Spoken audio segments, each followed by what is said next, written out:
նոր սարդարապետություն եւ մեզնից յուրաքանչյուրը պարտավոր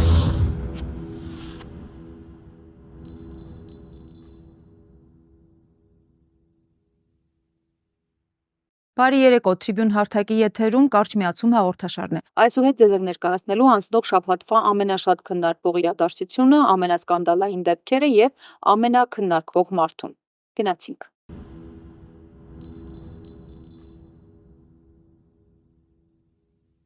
Այսօր մեր հյուրն է Արցախի ազգային ժողովի արդարություն խմբակցության ղեկավար Դավիթ Գալստյանը։ Բարև ձեզ, շնորհակալ եմ մեր ավերն ընդունելու համար։ Բարև ձեզ, շնորհակալ։ Պարոն Գալստյան, իրականում նախորդ հաղորդման հյուրի հետ մենք ամփոփեցինք արդեն նախանցած շաբաթվա գլխավոր թեման կրկին Արցախներ, իսկ Զավեշտալի լուրը, չգիտեմ, գիտեիք թե չէ, էկոնոմիկայի փոխնախարարի պետբյուջեի միջոցներով գնաց եւ արտասահմանցի պաշտոնյային նվիրած թանկարժեք նարդիներ։ Իրականում այս շաբաթ լրահոսում նույնպես գերակշռել է Արցախի թեման, ինչը մի կողմից ուրախալի փաստ է, քանի որ Արցախի թեման նաեւ մեր հայկական ինքնությունը պահպանելու առանցքային հարցերից մեկն է, որը միշտ պետք է արծարծվի։ Մյուս կողմից էլ ազգային ժողովը իր առաջին նստաշրջանը սկսեց արդեն կարելի ասել սկանդալային հայտարարություններով։ Աշնանային նստաշրջանի մեկնարկը ԿՊ-ն նշանավորեց միանգամայն հակաարցախյան հայտարարություններով։ Ալեն Սիմոնյանը, ազգային ժողովի նախագահ, հայտարարեց, որ Արցախի լուծարումից հետո արցախցի պաշտոնյաներ գոյություն չունեն։ Լեռնային Ղարաբաղի Արցախի պաշտոնյա այլևս գոյություն չունի։ Եվ նման կարգավիճակ Հայաստանի Հանրապետություն որևիցե մեկը այլևս չունի, եւ ես չգիտեմ, թե ես ում հետ պետք է դա քննարկեմ, նկատի ունեմ հավանաբար հավանական նիստի պարագայում, եւ որպես իրավաբան նույնպես համարում եմ, որ այլևս այդ ֆորմատը գոյություն չունի։ Արձագանք համեցեք։ Պարոն Սիմոնյան, ուզում եմ ձեզ հիշեցնել, որ եթե մենք շարժվում ենք սահմանադրությամբ եւ օրենքներով, Արցախի հանրապետություն, Լեռնային Ղարաբաղի հանրապետություն արտահայտությունը, որպես իրավական արտահայտություն, այսօր արկա է ոչ միայն հայաստանյան բազմաթիվ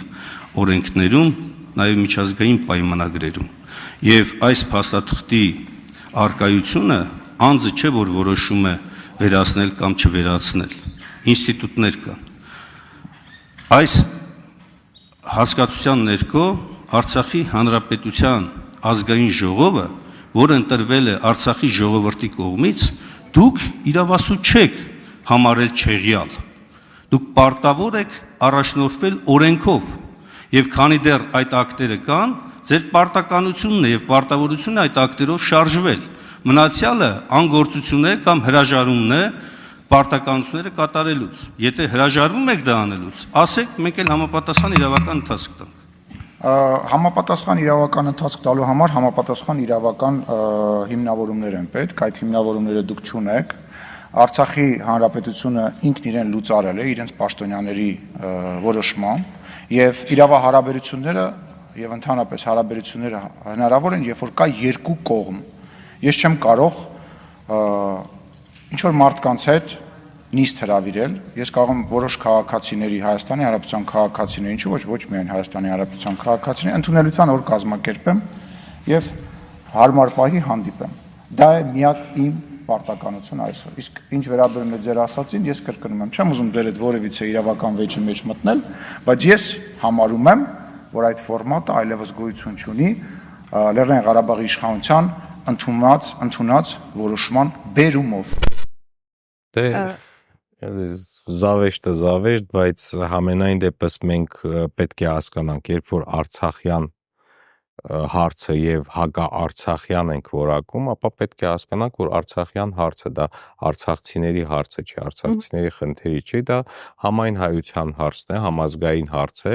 եւ ով որ հակաարցախյան որևէ հայտարարություն է անում, դա նույնն է, ինչ հակազգային հակահայ արտահայտություն անելը եւ այդ մարդիկ առաջի անգամ չէ որ հակազգային, հակահայկական, հակապետական քայլեր են անում եւ իրենց տրամաբանության մեջ, իրենց պայմանավորվածությունների արդյունքում, իրենց փակ դռների հետևում տված երևի խոստումների արդյունքն է, որ նրանք ոչ թե եւս մեկ անգամ հակաարցախյան կամ հակազգային հայտարարություն արին, այլ իրենք վերահաստատեցին իրենց այն պայմանավորվածությունները, որ ունեն, դրանց հավատարիմ լինելը թուրք-ադրբեջանական տանդեմի առջև։ Դա ոչ այլ ինչ է, որ վերստին հաստատեն թուրք-ադրբեջանական տանդեմին տված իրենց խոստումները կամ պայմանավորվածությունները, որ իրենք այո հավատարիմ են եւ իրենց համար Արցախի հարցը փակ է, բայց իրենք ցավոք սրտի այսօր ներկայացնում են հայ ազգի միջազգային հարթակներում, բայց Արցախի հարցը որևէ իշխանության, որևէ իշխանավորի, որևէ քաղաքական ուժի սեփականությունը չէ, որ բաց պահի, փակի կամ չգիտեմ փորձի մանիպուլյացիա անի այդ հարցով հասարակությանը։ Անգամ ասաց, որ Արցախի ներկայացուցչության կարգավիճակը պետք է փոխել, այսինքն այսպես կոպիտ ասած խլել արցախցիներից, հետո այնտեղ մի ուրիշ հրապարակի տեղեկություններով իհարկե տեղեկատվություն տարածեց, որ Արցախի քաղաքական գործիչները քննարկել են արդեն ինչ արժանի հակահարված պետք է տալ այսուհետ եւ համակարծիք են, որ այսուհետև Հայաստանի բարձր ղեկավարության կողմից հնչած ցանկացած նմանատիպ հայտարարություններին պետք է համարժեք պատասխան տալ, որովհետև լրությունը համարվում է համաձայնության նշան։ Հիմա ինչ է պատրաստվում ըստ ձեզ ձեռնարկել Արցախի ղեկավարությունը։ Մենք մեր քաղաքական ուժը մեր մասով ոչ թե նոր ենք այդ որոշումը կայացրել կամ նոր ենք սկսել հակադարձել իրենց ոչ հայկական, ոչ պետականամետ մտածելակերպով հայտարարություններին, թե ով ինչ կպատասխանի, իշխանությունները ինչ կորոշեն անել, չեմ կարող ասել, բայց այն որ իհարկե այս ամենը նաև այդ ամենի երբ որ Արցախի իշխանությունները որդեգրեցին մի քաղաքականություն, որ մտան ինչ որտեղ այն թեզի մեջ, որ խոսելով Արցախի մասին խանգարում են Հայաստանի կողմից վարվող բանակցություններին, այն է իբր թե խաղաղության պայմանագիրը կամ փորձում էին համոզել, որ Արցախը վտանգ է Հայաստանի պետականության համար եւ նրանք որոշեցին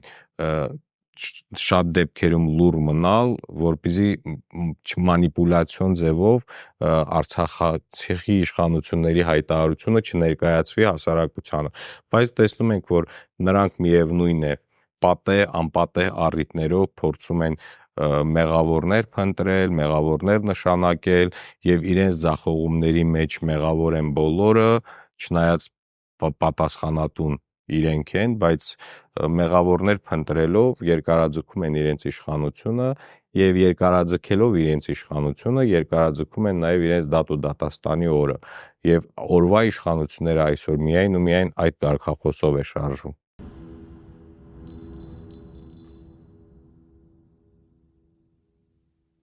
Այս տեսեք, մյուս կողմից էլ իշխող քաղաքացիական պայմանագրում ընդունում են, որ Արցախի հայերի վերադարձի հարցով որևէ իրատեսական ծրագիր չունեն։ Այն ընդգրկված չեն նաև հայ-ադրբեջանական խաղաղության պայմանագրի նախագծում, որն ըստ իշխանության վերաբերում է Երևանի եւ Բաքվի հարաբերություններին, իսկ Լեռնային Ղարաբաղից տեղահանված ավելի քան 100,000 հայերի իրավունքների իրացման մասին այդ հարցը իշխող խմբակցության քարտուղար Արթուր Հովհաննիսյանի համոզմամբ մտել է փակուղի։ Ինչի մասին է սա խոսում։ Սա խոսում է նրա մասին, որ այդ քաղաքական ուժը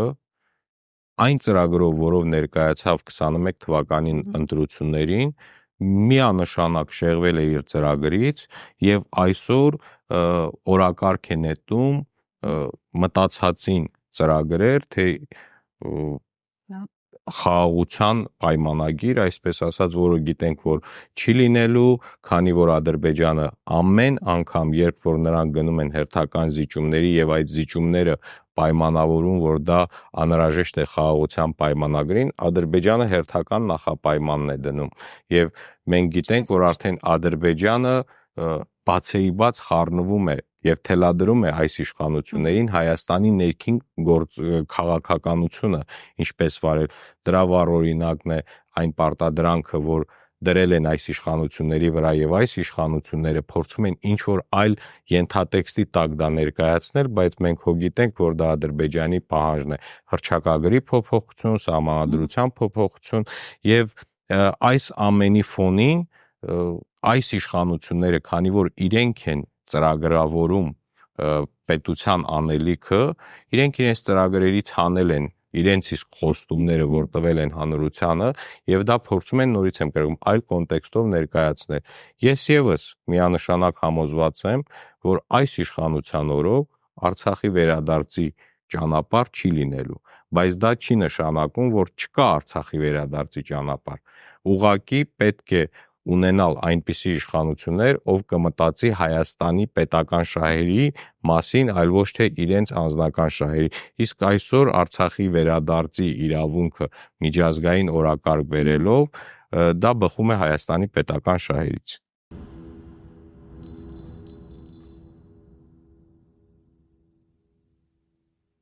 Տեսեք, սեպտեմբերի 24-ին առաջիկայում Սահմանադրական դատարանը քննարկել է արդեն սահմանազատման հանձնաժողովների համատեղ աշխատանքային կանոնակարգի մասին փաստաթուղթը։ Հիմա կանոնակարգում ասում է, որ չկա որևէ հստակություն քարտեզների մասով, հստակություն չկա, թե որ կետով է գործը ընդհանրապես քննարկվելու։ Այստեղ փաստաբանի խոսքը մեջբերում միջազգային իրավունքի մասնագետ Արամ Օրբելյանի, որ անդրադառնում է կանոնակարգի վավերականությանը ներողություն։ Վստահ է նա, որ շտապողականությունը խնդրահարույց է, քանի որ Ադրբեջանում դեռ կան հայ գերիներ եւ պատաններ, փաստաթղթի միակ իրավական հետևանքը լինելու է Արցախից հրաժարումը։ Միանշանակ ես համոզված եմ, որ այդ փաստաթուղթը չի բխում մեր ազգի շահերից, ոչ պետության, ոչ ազգային, իսկ ինչ վերաբերվում է այդ շտապողականությունը, իհարկե դա եւս խոսում է նրա մասին, որ պարտադրանք կա, ճնշումներ կա իրենց վրա եւ դրանից ելնելով նրանք այդպիսի շտապողականություն են դրսեւորում, իսկ տարածքներ զիջել սահմանազատում սահմանագծում նրանք արդեն իսկ իրանցի դեպքով փաստացի արել են եւ այսօր այս կանոնակարգը վերելով սահմանադրական դատարան խոսում են, որ նրանք հակասահմանադրական ճանապարհով արդեն իսկ գործողություն են կատարել։ Եթե չկա հստակ կանոնակարգված, ապա ինչի հիման վրա է այս սահմանազատումը, այսպես կոչված հերթական հայկական տարածքների հանձնումը տեղի ունեցել եւ ինչու հենց հիմա խոսում են դրա մասին, երբ որ Ադրբեջանը արդեն բարձրաձայնում է Զանգեզուրի միջանցքի, Արևմտյան Հայաստանի մասին եւ փոխանակ այս մարտահրավերները, որ ծառացած է պետության եւ հայ ազգի առջեւ, սրանց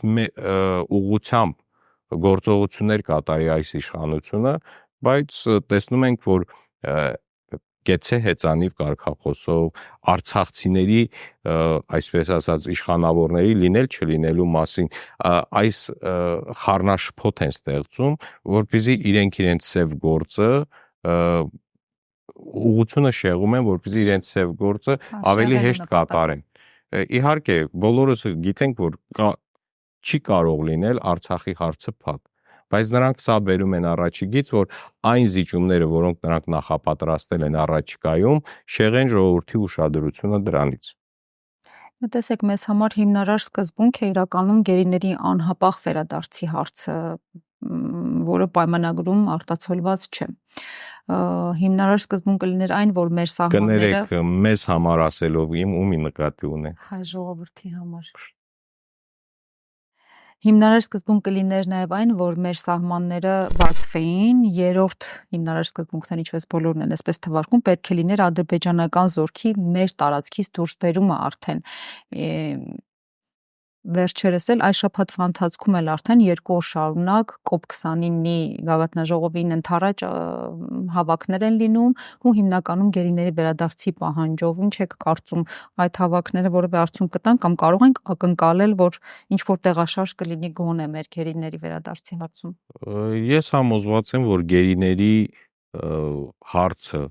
այսօր մեր պետական ինստիտուտները իրենց գործիքակազմը չեն օգտագործում գերիների վերադարձի մասով եւ դա ունի մեկ տրամաբանական բացատրություն, որովհետեւ իշխանություններին ձեռնտու չի այսօր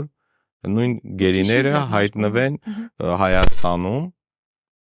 քանի որ նրանց այսօրվա կառուցած թեզերը, թե իբր Արցախը հանձնվեց, որովհետև ճնշումներ եղավ գործող նախագահային ժամանակ Արայիկ Հարությունյանի վրա եւ ճնշումների տակ հրաժարական տվեց, իշխանազավթում եղավ եւ այլ։ Իրենց այս թեզերը անպատասխան են, քանի որ այն մարդիկ, ովքեր այդ հարցերի հասցեատերն են, չեն կարողանում իրենց պատասխանել։ Եվ եկեք պատկերացնենք մի պահ, որ երբ որ օրվա իշխանությունը թմբկահարում է, որ Արայիկ Հարությունյանի վրա ճնշումներ են եղել, Արայիկ Հարությունյանը լինի Հայաստանում եւ բացահայտի, որ այդ ճնշումները եղել է Հայաստանի իշխանության կողմից։ Սա օրվա իշխանությանը արդյոք ձեռնտու է։ Եվ հենց սա է խնդիրը, որ գերիների հարցը սառեցված է, իսկ եթե ինստիտուցիոնալ առումով այս ամենին չենք մոտենում, մնացած այս փոքր ակցիաներով կամ անհատների առանձին քաղաքական ուժերի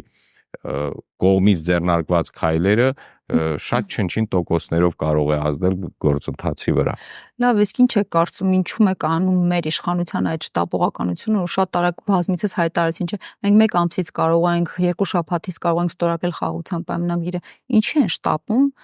շտապում են բացել մեր սահմանները։ Այս իշխանության օրոք որևէ հաջողություն, որևէ ձեռքբերում ազգը չի ունեցել։ Եվ այս ամենը նրանք հանրությանը արդեն 6 տարուց ավել է ներկայացնում են, որ նրանք փորձում են խաղաղություն բերեն տարածաշրջան։ Եվ երբ որ լսենք այս իշխանավորների ընդդիմադիր եղած ժամանակվա հռետորաբանությունը, բառացի նրանք արտաբերում են. եթե չունես հզոր բանակ, եթե պետությունդ ուժեղ չէ, ապա ցանկացած խաղաղության պայմանագիր դա կապիտուլյացիոն փաստաթուղթ է։ Եվ այսօր հանրությանը նրանք ներկայացնում են, որ մենք թույլ ենք,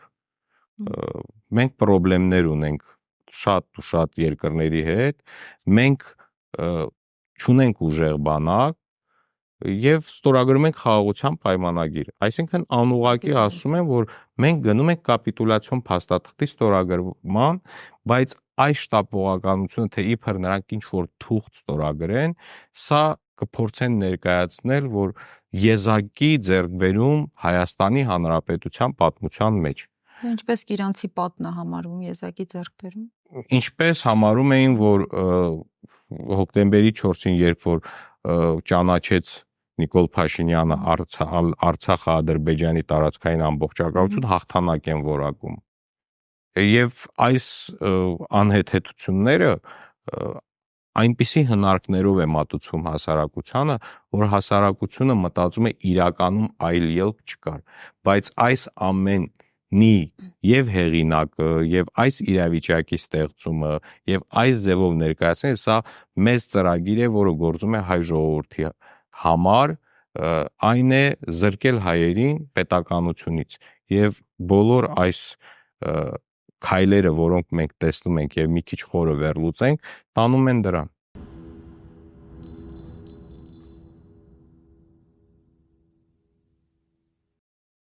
Լավ, քանի որ հիմա ուզում եմ Զանգեզուրի միջանցքին անդրադառնանք, բայց նախքան այդ պետք է հիշենք 2 տարի առաջ, ուղիղ այսօրը սեպտեմբերի 13-ին ադրբեջանական հարձակումը, որի հետևանքով 200-ից ավելի հայրենիներ զոհվեցին, ու հենց էլի Սյունիքի համար պայքարում իրականում, բայց հիմա տեսնում ենք, որ Զանգեզուրը, ինչպես դուք եք ասում, նաև դարձել է այսպես տեղեկատվական շեղման, լցոնումների հերթական թեմա, թեկուզ չենք կարող նաև հերքել, որ տարածաշրջանային կռվախնձոր է նաև դարձել։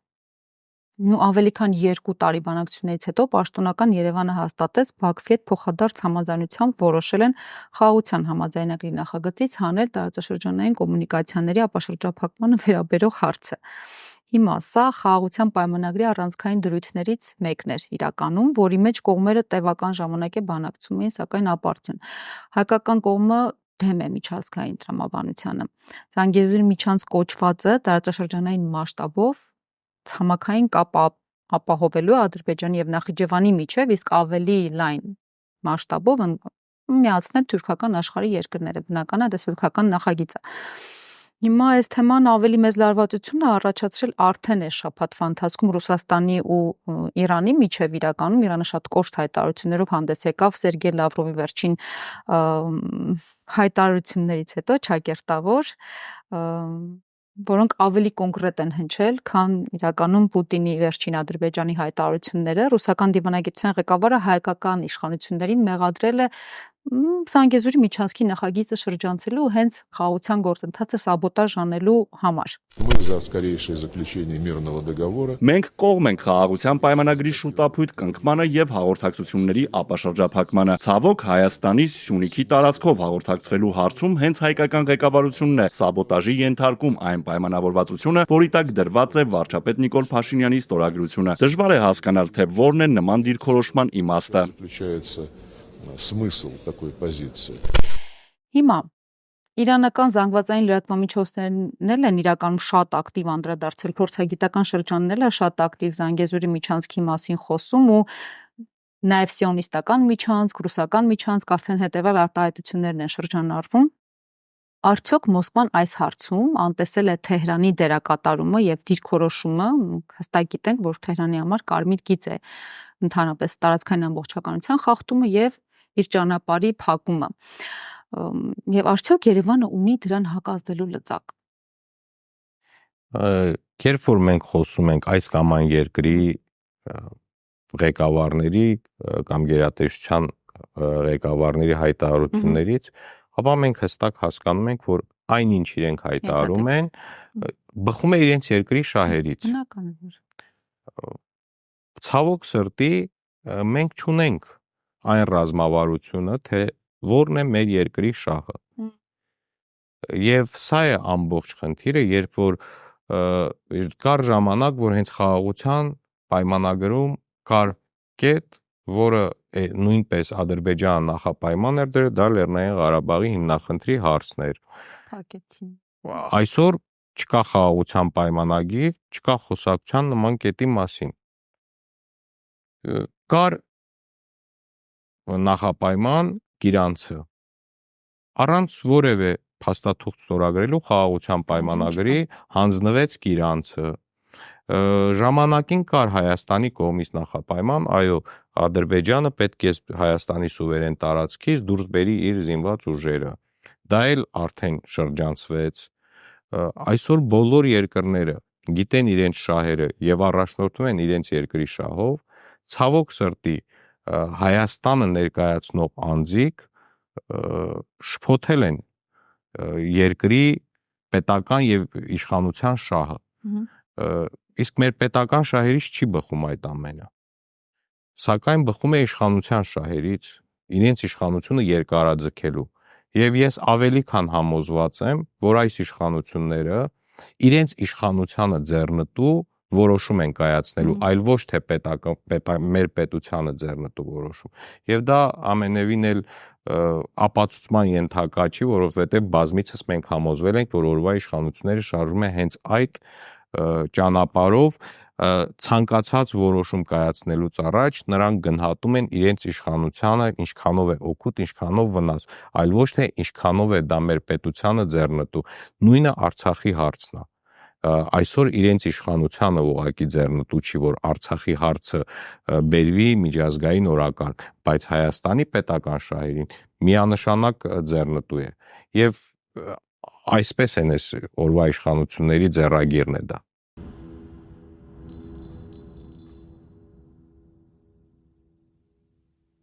Այս շաբաթվա ընթացքում Հայաստանի վարչապետը ելի մի հայտարարություն արեց, նոյեմբերի 9-ի փաստաթղթում նա ասում է չկա այնպիսի մի կետ, որով սահմանափակվում է Հայաստանի ինքնիշխանությունն իր տարածքի նկատմամբ։ Նաև չկա մի գործառույթ, որ Հայաստանի Հանրապետությունը արտապատվիրակում է։ Հետաքրքիր նոր դիվանագիտական բառ է։ Հայաստանը համաձայն է տրանսպորտային եւ երկաթուղային հաղորդակցություն ապահովել Նախիջևանի եւ Արևմտյան Ադրբեջանի արևմտյան հատվածների միջև, Ադրբեջանն էլ դրան համաձայն չի ու որ անվտանգությունը Հայաստանը ապահովի եւ վերահսկի։ Ու ազգային ժողովում կառավարության հետ հարցուպատասխանի ժամանակ վարչապետ Փաշինյանը մեջ բերեց արդեն Եռակողմ հայտարարությունից այդ հատվածը, ըստ որի կողմերի միջև համաձայնեցվում ապահովելու է Նախիջևանի ինքնավար հանրապետությունն Ադրբեջանի արևմտյան շրջանների հետ կապող նոր տրանսպորտային հաղորդակցությունների շինարարությունը։ Ես չեմ հասկանում։ Մենք համաձայն ենք։ Եկեք անցեք։ Ո՞վ է խանգարում։ Ադրբեջանը համաձայն չի։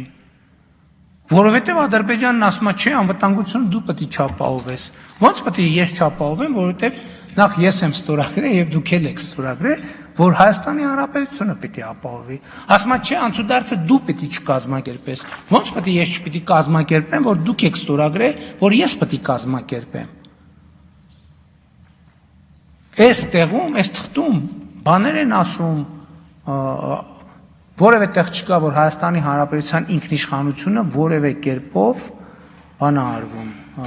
սահմանափակվում է իր որևէ տարածքի նկատմամբ։ Այս թղթում որևէ բան չկա, որ Հայաստանի Հանրապետության որևէ գործառույթ արտապատվիրակումը, մենք ժամանակին ճգնաժամային իրավիճակը հաշվի առնելով ասել ենք մենք պատրաստ ենք նույնիսկ արտապատվիրակման հայելային սկզբունքով, բայց դա մեր որոշումն է, ոչ թե մենք դա պարտավոր, մենք որպես բարի կամք, այսօր էլ մենք բարի կամքի արտահայտություն ասում ենք, ուզում ենք գնանք Նախիջևան, ասում ենք գնացեք, այստեղ գրած է, որ Ռուսաստանի Դաշնության անվտանգային դաշնային ծառայության որևէ ներկայացուցիչ պետք է գետնի վրա ընդեղը լինի, չկա տենց բան գրած, չկա։ Դուք հասկանում Շատ դժվար է ընդհանրապես տրամաբանելու, ապահովելու, երրորդ կողմ կա չկա, մենք ենք անելու, թե ով է անելու։ Նախ սկսենք նրանից, երբ որ խոսում ենք նոյեմբերի 9-ի փաստաթղթից, պետք է հասկանալ նոյեմբերի 9-ի փաստաթուղթը ոնց ծնվեց։ Ճնշմամբ։ Կար Արցախ, հակամարտություն, ռազմական գործողություններ էր տեղի ունենում եւ նոյեմբերի 9-ի փաստաթղթով դադարեցվեց ռազմական գործողությունները, հենց կետերով, տեսեք, ասում ենք 9-րդ կետը,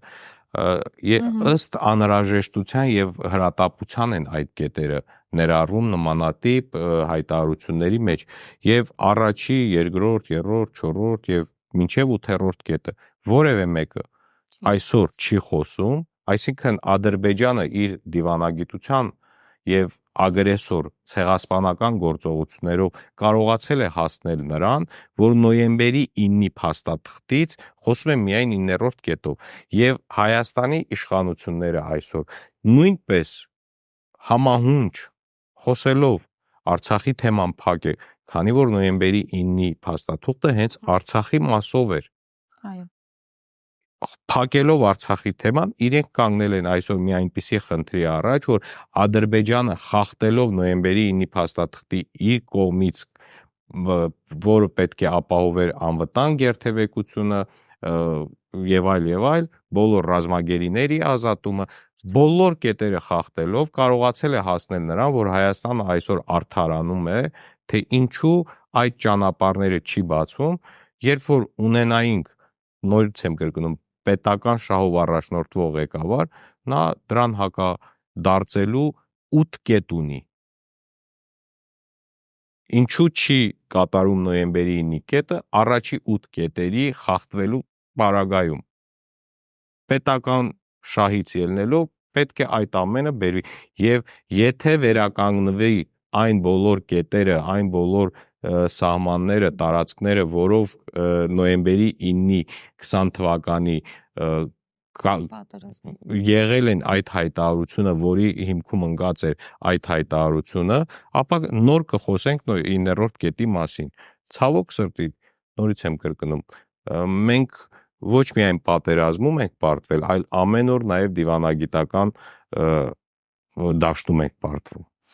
Բայց տեսեք, Սյունիքի ճանապարհի հսկողությունը մասնավորին տալը ըստ ազգային ժողովի նախագահ Ալեն Սիմոնյանի չի խախտի Հայաստանի ինքնիշխանությունը։ Այս արտահայտությունն էլ է արել։ Նախ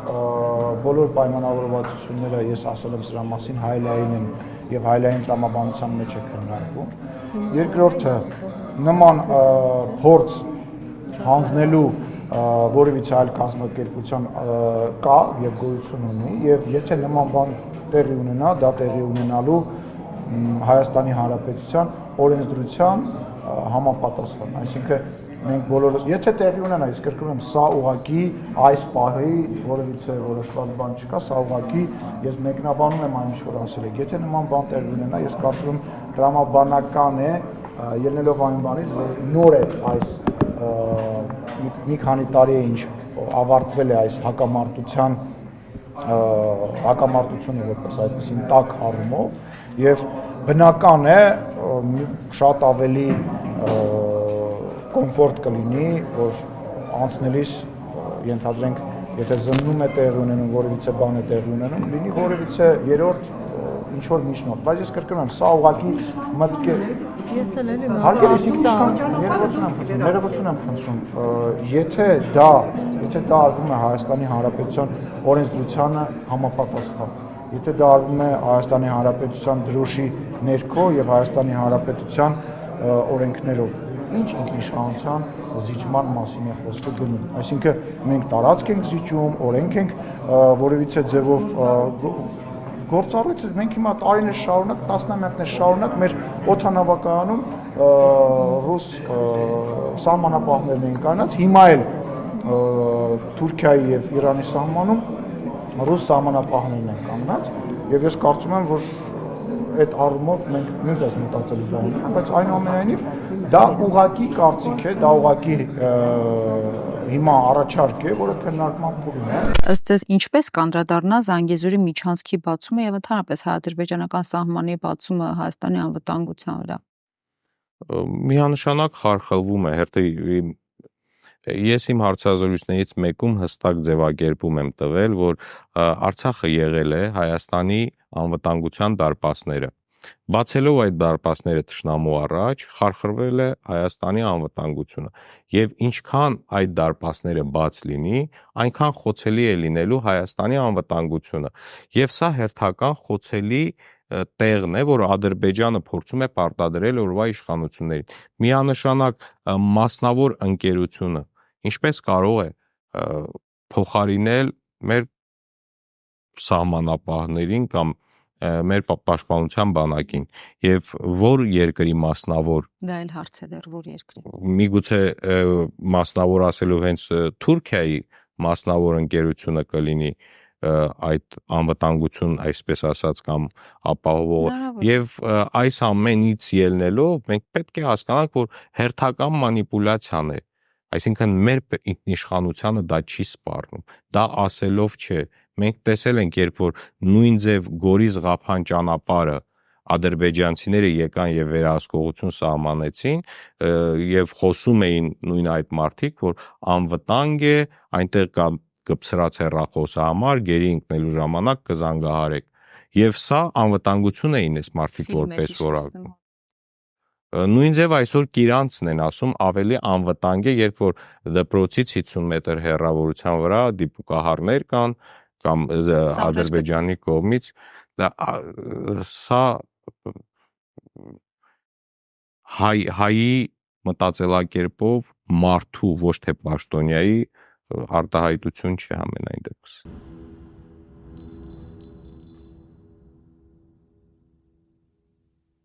Հասնենք հաջորդ լուրին, Տավուշը հանուն հայրենիքի շարժման առաջնորդ Բագրատ Սրբազանը իր սեպտեմբերի 22-ին Երևանի մարզահամերգային համալիրում կանալիք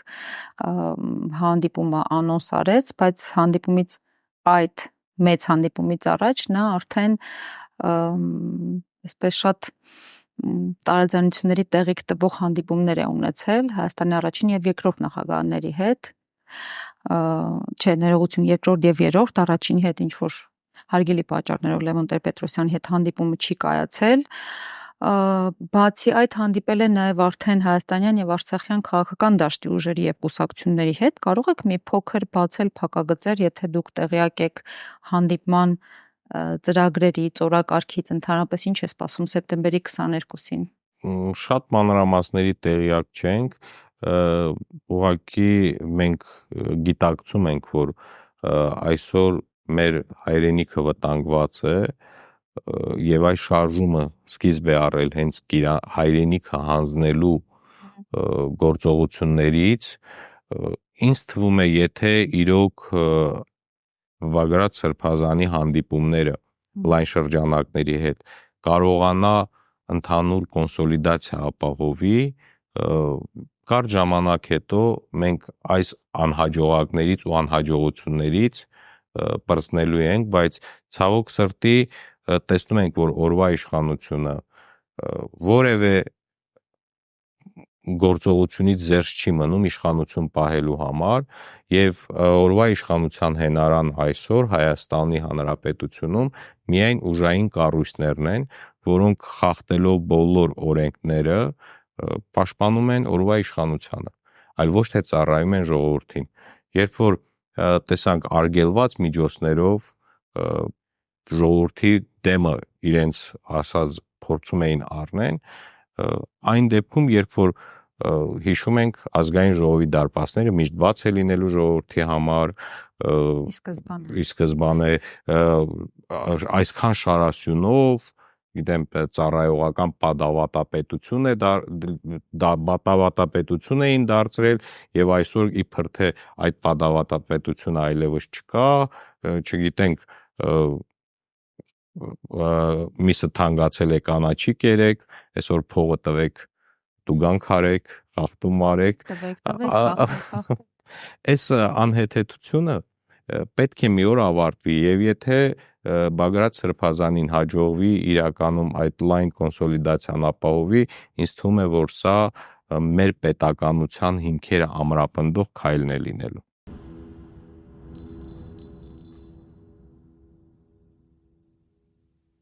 Քաղաքական հետապնդումների շքերթը Հայաստանում շարունակվում է։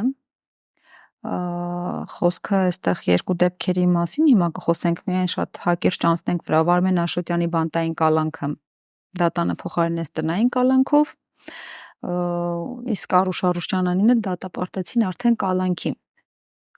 Ըստ ձեզ ինչ է կատարվում Հայաստանի իրավական համակարգում, որովհետև որքան էլ որ զավեշտալի է հնչում, բայց Փաշինյանը ինքը մեջբերեմ իր խոսքից ասում է Հայաստանում լիարժեք անկախ դատական համակարգ դեռ չկա։ Բայց անազատություն տնեցիքից հետ էլ է այսպես։ Եվ ասում եմ ազատություն մաղթել մնացած քաղբանտարկյալներին եւ տնային կալանքը նույնպես քաղբանտարկություն է, մելոչ նոպրիատն է բոլոր դեպքերում։ Կյանքը եւ պայքարը շարունակվում է։ Դատարանի որոշման հետ կապված ինչ ասեմ, դուք սաղը տեսակ եթե նախադեպը չկա, որ առաջինը պետք է ես դատվեմ, պատրաստ եմ։ Մի բան կարամ մենակ ասեմ, մեր հոգին անկոտրուն է, ոչ սենց էսի մեր համար, իմ համար։ Ոչ մի բան է, էլի։ Այսինքն տարի 8 ամիս կալանքի տակ եք լինելու։ Կյանքում մարդիկ, մենք մեր գաղափարների, մեր սկզբունքների համար, մեր կյանքն ենք պատրաստ եղել միշտ մեր հայրենիքին, մեր սկզբունքների համար դարձ։ Մի տարի 8 ամիսը հումորով կասեմ շագալատնի է։ Իհարկե, չի էլ կարող լինել։ Քաղաքական հետապնդումները կարմիր լույսի պես վառվում են անընդհատ։ Չի կարող լինել անկախ դատական համակարգ, երբ որ ամբողջ իրավապահ համակարգը ծառայում է մեկ անձի։ Դա իրար հակասող, իրար հակադիր բևեռներում են գտնվում, երբ որ հիշում ենք նույն տարբեր հեռախոսազրույցներ եւ ինչու երբ որ շրջապատում էին դատական համակարգի շենքը, դա բերեց անկախ դատական համակարգի ստեղծման, թե փլուզեց անկախ դատական համակարգը եւ այս ամենը իրենց օրոք է եղել, իրենց ձեռագիրն է եւ մեղադրելով 6 տարի լինելով իշխանության եւ բոլոր ձախողումների մեջ մեղադրելով նախկիներին եւ այլ քաղաքական ուժերին, ուղղակի երկրի ղեկավարին ոչ վայել արտահայտություններ են մեղմ ասած։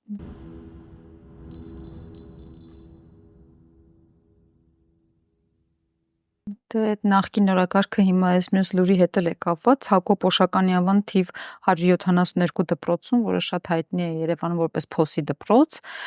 ուսումը դադարեցված է, որովհետև անմիջական հարևանությամբ շինարարություն է գնում, այնտեղ չգիտեմ, պայթեցվում է եղել, ինչ է եղել, մի խոսքով պարզվում է, որ կյանքի համար վտանգավոր է եւ հետո էլ հեռավար են անցել ուսուցման, չնայած որևէ տեղեկություն դեռ հաստատված չէ ինչա տեղի ունեցել ընդհանրապես։ Եթե նման բան լիներ նախկին իշխանությունների օրոք, հիմա այդ հասարակությունն ու իրավապաշտպանները այսպես հրկիզել էին իշխանությանն ու առաջին հերթին քաղաքապետին, թեպետ մարդու իրավունքների պաշտպանը արդեն ասաց ինչ որ գործ են սկսել, արձագանքել են խնդրին, անհապաղ պետք է ուսումնասիրեն։ Ինչի մասին է խոսում այս բարձի թողի վիճակը եւ ընդհանրապես ով է պատասխանատու, տեսեք, քաղաքում է արդեն այս բարդակ վիճակի համար, որը կարող է իրականում խլել երեխաների կյանքը, որտեղ տարհանել են երեխաները։ Ճշգրտող մի հատ հարց տամ, կա որևէ անձ, որ պատասխանատվության է արդեն ենթարկված, ձերբակալված է, բերման է ենթարկված։ Եթե չկա, ապա այն մարդիկ, ովքեր տվել են այդ թույլտվությունը հարևանությամբ շինարարություն կատարելու, ոչ թե նրանք չգիտեին դրա մասին, չեն վերլուծել, այլ անպատժելիության մթնոլորտում գործող պաշտոնյաները իրենց թույլ են տալիս, իրենց ցանկացած երևի որ մի քիչ մանրամասը ուսումնասիրենք, թե ով է այդ շինարարությունը անում, ինչ են անում, իրենց հետ փոխկապակցված անձիկ են լինելու։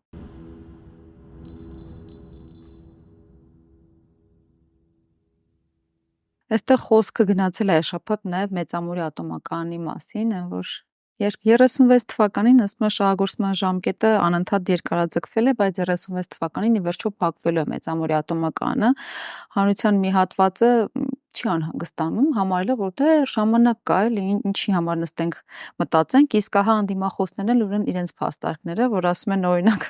օրինակ են բերում, որ հյուսիս-հարավ մեր ռազմավարական ճանապարհը դեռ տեսնում եք ինչ վիճակի է, կիսասարք, կիսաքանդ, դեռ շինարարությունը շարունակվում է, այնտեղ արդեն վաղուց պիտի մեքենաները սլանային ու արդեն պիտի Իրանից մինչև Վրաստան ճանապարհներ ունենք, շատ ժամանակակից իրականում, ու 10 տարուց ավելի է ընթանում է, 300 միլիոն դոլար էլ չգիտես որտեղ է ծախսվել եւ վերջը չի երևում դեռ, ու հիմա երբ ժամանակին կատակում էին, որ լուսնի վրա ավելի շուտ ատոմական կկառուցեն, քան Հայաստանում, մարդիկ զայրանում էին, իհարկե իշխանություններ զայրանում, խոսքը նաեւ նույն մետրոյի կայարանի մասին է։ Արդյոք նույն պատմությունը չի կրկնվի ատոմակայանի դեպքում, ավելի շուտ լուսնի վրա կկառուցեն, թե այստեղ։ Ոչ, ասեմ ավելին, երբ որ նաեւ տարբեր երկրների շահերի բախման կենտրոնում է ատոմակայանը, դա ոչ մետրոյի կառուցում է, ոչ էլ չգիտեմ լուսնի վրա ատոմակայան կառուցելու, սա հերթական, հիշում ենք, Թուրքիայի կողմից, Ադրբեջանի կողմից հնչեցված պայմաններ էին, որ դա եւ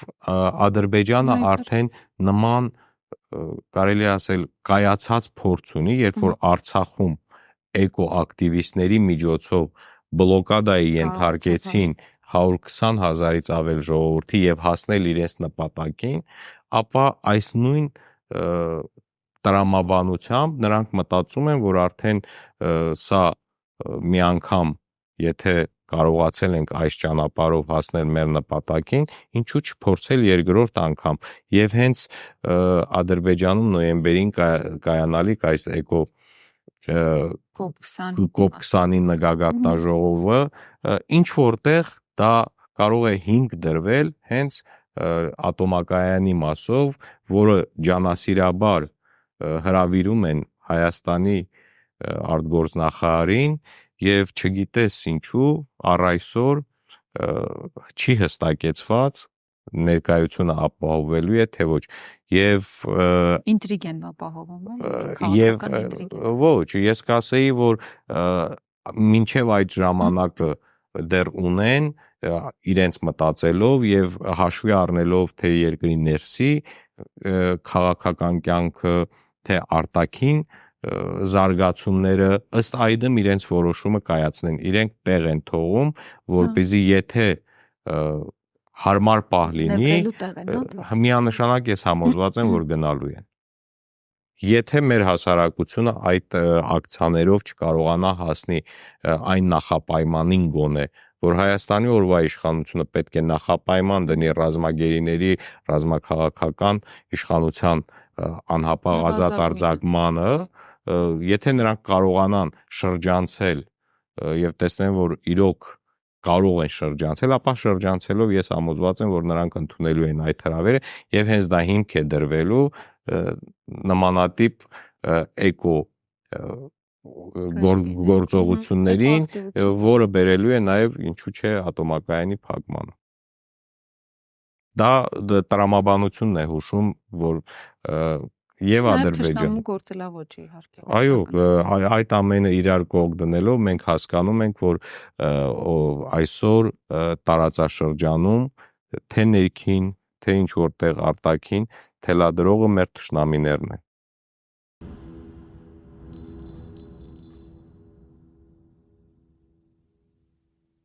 Թավ եւ վերջին լուրը, պարոն Քալստյան, սկանդալային рэփեր Snoop Dogg-ին կիմանաք, որ համերգը, այսինքն այն рэփը, որը կապ չունի ամենևին հայկական ոչ մշակույթի, առավելապես մտածելակերպի եւ երաժշտական ճաշակի ու դաստիարակության հետ ոչ մի աղերս չունի, հիմա ինչ արժեք է սրանով պատրաստվում սերմանել երեխաների մեջ ըստ ձեզ։ Դա հայկականությունը ընդհանրապես վերացնելու գործընթացը 18 թվականից է սկսվել, ազգը դարձնել ժողովուրդ, այսինքն ոչ միայն դուք նշում եք 8-րդ դասարանի դասագրքում զետեղված են այդ ամենը, երրորդ, եթե չեմ սխալվում, դրանի դասագրքում զետեղված է, որ Մեսրոպ Մաշտոցը շրջելով ամբողջ աշխարհը վերադառնում է Հայաստան եւ հիմնում առաջին հայկական դպրոցը։ Եվ սա, երբ որ ես տեսա, իրոք ավելի շատ անակնկալի եկա, որ ընդհուպ 1 տարի չի անցել Արցախը լրիվ հայաթափվելուց, բայց արդեն Մարտունու շրջանի Ամարաս վանքում հիմնված հայկական առաջի դպրոցը փորձում են մեր ազգի հիշողությունից ջնջել եւ նմանատիպ рэփերներով կամ չգիտեմ այլ արժեքներով պետք է լրացնել եւ դա նույն ձեռագիրն է։ Դա իրականում, բայց այո, ճիշտ եք ասում, նույն ձեռագիրն է։ Երբ որ մենք կարդում ենք այդ լուրը, բայց անցնում են վրա բոլորը, չեն կենտրոնանում իրականում ինչի համար է, ինչ նպատակով։ Երկկողմանի է աշխատում, ոչ թե նոր արժեքներ են միայն մտցնում, նոր փորձում են մարդկանց հիշողությունում նոր արժեքներ մտցնել, այլ ջնջում են նաև մեր իրականությունը, մեր պատմությունը եւ իրենց համար իրենք բացեի բաց հայտարարել են, որ ոչ թե հայոց պատմություն, այլ Հայաստանի պատմություն եւ Հայաստանի պատմության մեջ երևի տեղ է գտել այդ рэփերը։ Մենք դեմ չենք ընդհանրապես ոչ մեկին, բայց իրականում այո, ինքնության խնդիր կա եւ պահպանման խնդիր կա այս պահի դրությամբ։ Շնորհակալ եմ շատ մեզ հյուրընկալելու համար։ Ձեզ շնորհակալություն։ Սիրելի հետևորդներ, եղեք ակտիվ մեր Facebook-յան էջում եւ YouTube-յան հարթակում, թողեք ձեր մեկնաբանությունները եւ քվեարկեք, թե ով է այս շաբաթվա ամենազավեշտալի դեմքը կամ շաբաթվա զավեշտ տեղեկությունը։ Բացի այդ, մեր սոցհարթակներում կարող եք հետևել լրահոսին եւ ինքներդ առաջարկել, թե ովքեր կարող են դառնալ շաբաթվա ամենակննարկվող դեմքերը եւ թոփ թեմաները։ Կհանդիպենք։ Նոր սարդարապաշտություն եւ մեզնից յուրաքանչյուրը պարտավոր